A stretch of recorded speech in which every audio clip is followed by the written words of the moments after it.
Hello everyone, my name is Rohit Jha, and today I'm going to talk about the most popular MBA program in India, which is ISB's PGP program. I know you all must be very excited to know about the program, and for some of you this must be the dream school.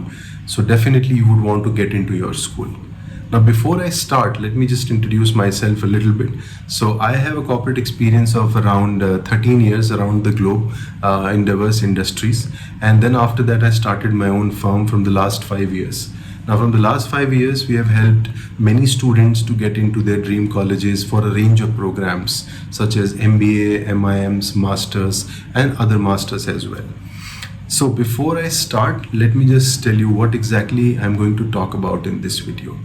Now, first thing I'm going to talk about the eligibility criteria, what all things you need to apply to the ISB's PGP program. Then followed by the application process, which is very different and I would say very interesting. Now, then the assessment criteria, how do they actually assess you overall, the holistic assessment which they call. So I'll talk about that. Now, lastly, I'll talk about some interesting facts about the school.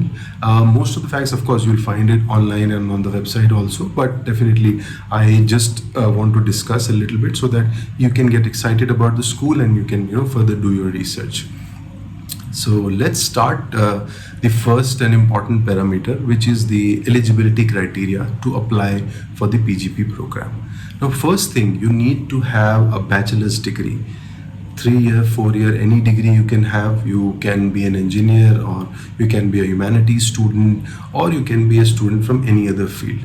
It could be from hospitality or any other. They welcome students from all the streams. So you just need to have a valid bachelor's degree and a good score that we'll talk about later.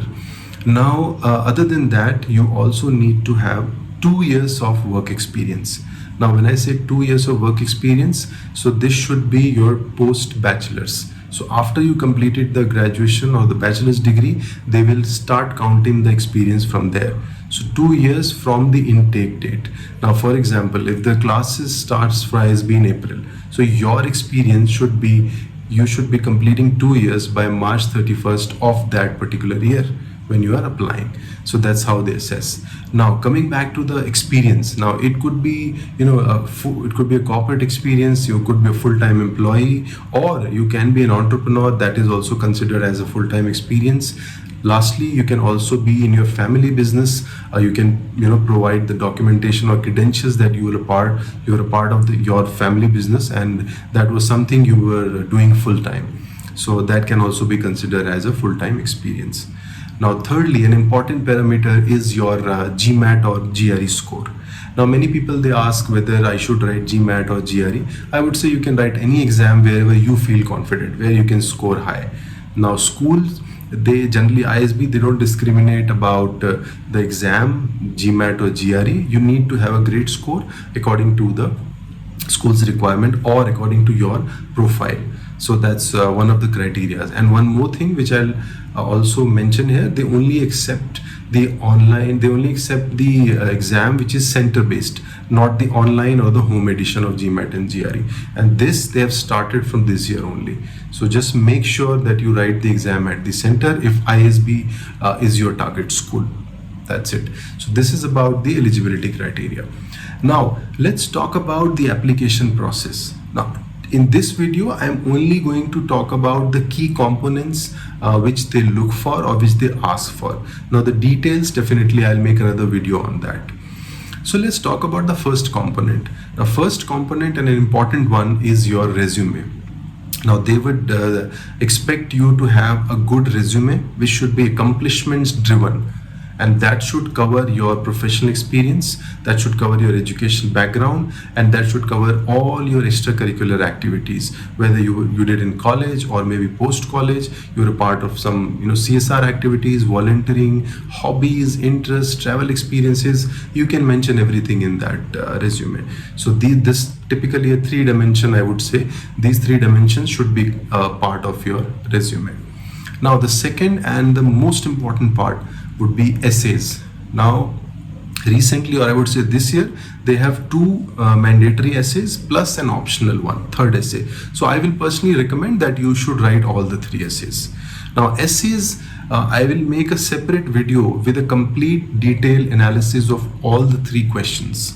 In this, I'll quickly tell you, essays are meant to, know your personal stories. So that's why the questions are also designed in a way where they'll ask you strengths and weaknesses, what are the triggers to do an MBA program, what are your aspirations in life, goals in life, and how this program will help you to achieve that. Now, as I said, I'll make a completely different video with a detailed analysis of the essay questions. Now, other than that, there can be a scholarship essay, need-based scholarship, where your annual income, should not be over 18 lakhs.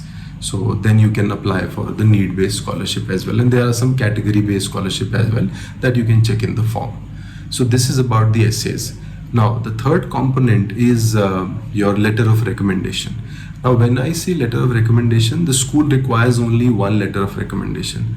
And ideally, it should be from your manager, or I would say a current organization's manager with whom you have spent good amount of time professionally, maybe more than 6 months. So the person would be in a good shape, or good having a good experience of writing about you. Because again, the recommendations will have short essay questions. I would say not short, but up to 500 words you can write about your leadership qualities, accomplishments, your feedback, and anything else that you do. So that's about the recommendation form. Plus a leadership grade is also there to assess your leadership qualities. So this is about the recommendation. You can take a recommendation from your previous organizations also. If there's a problem, or if you do not want to tell your current organization, you can take it from your previous managers as well. Now, in case of, if you are an entrepreneur, you can take it from your co-founder, or maybe any of your clients where you have worked professionally. So that's about the recommendation. Now, this is about the process. Now, once you submit the application, the school will take some time, typically 4 weeks roughly. And then if you are shortlisted, there will be an interview process. Now, most of the times now these days after COVID, now interviews are held in different cities. So it will be a physical one-on-one interview where ISB's alums will be there to take your interview, and it's a great conversation. It's not at all grilling. They are there to know you more as a person. They want to understand your goals. They want to know your aspirations in life and how you can be a good fit, or you can be a good contributor to the school. So again, as I said, I'll make a separate video on the interview process and things you should do, you should not do. For this video, it's about this only. So you can focus, and typically the interview will be, it is scheduled for 30 minutes, but I have seen over the years, sometimes it may go up to 45 minutes or even an hour. Sometimes they wrap up in 20-25 minutes as well. But you cannot judge whether your interview is being wrapped up in 20 minutes or if it's 45 minutes. So whether it's good or bad, that you cannot judge. That depends on your conversations purely.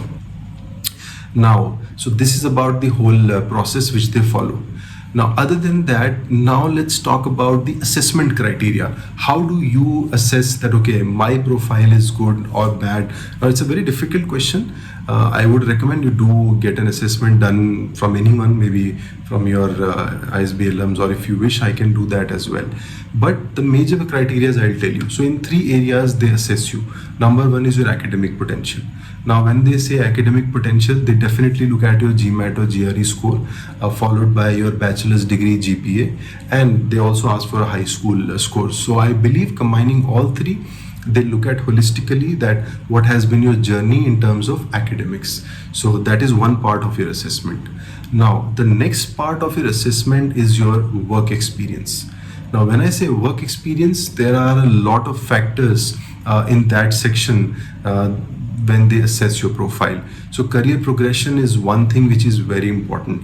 How quickly you grew in the organization, how many promotions you got, the quality of projects you did, the kind of awards you received in the company, international experience, if you had traveled on site, if you worked in different countries. So these are kind of broader parameters, and there can be other range of parameters as well, depending on the industry or the quality of work that you did. That's why I said a fair assessment would be, if I see the profile, I can give you better insights depending on your background. So this is the second criteria which they really look into it, and I would say this could be the primary driver of your application, your quality work experience. Now, third dimension, which definitely who you are as a person. Now that can be assessed through a lot of interests outside of work. You could be a great musician, dancer, theater actor. You could do any things in life. You could have a lot of leadership activities during college. Maybe you might be a great investor, or you might be having n number of skills or expertise. So you can talk about that in the third section.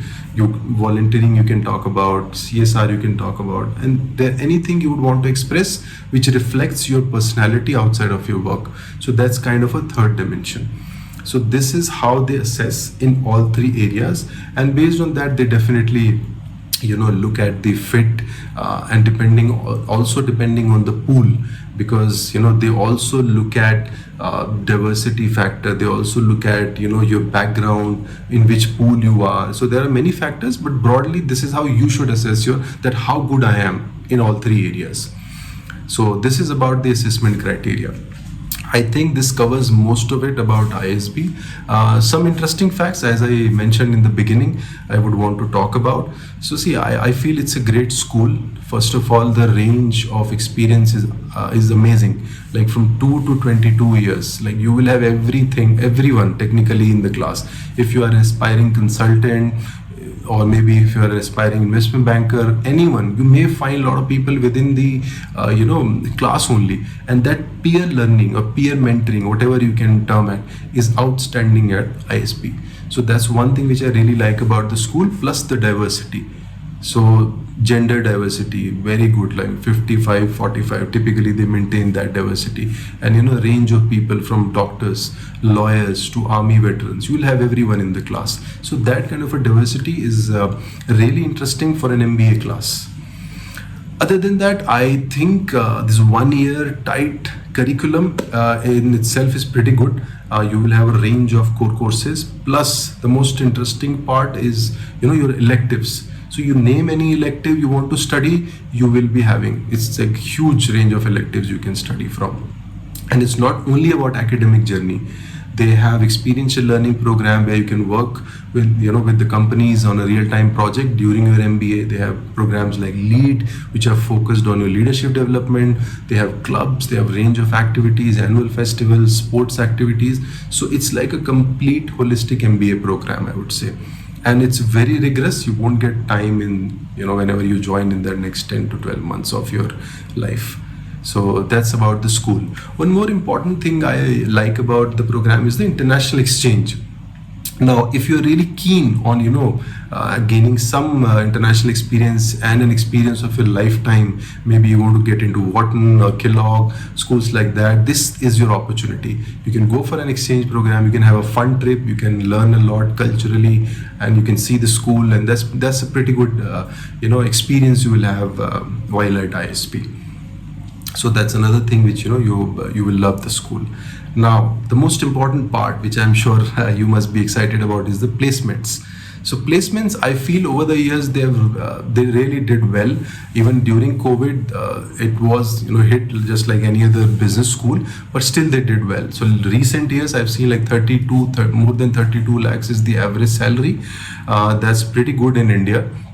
And everyone is like more than one offer they have. Like I don't remember the exact statistics, the 1200 plus offers they had for their current batch.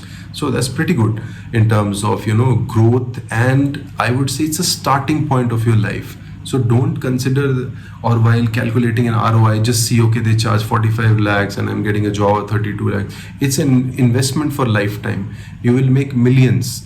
Like after 5 years, 6 years, your journey will be completely different because of the brand value which they have.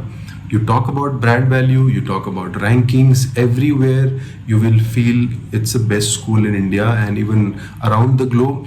It's consistently ranked, I would say, in Financial Times, one of the most respected rankings. So it's consistently ranked around 25, 30 schools around the globe.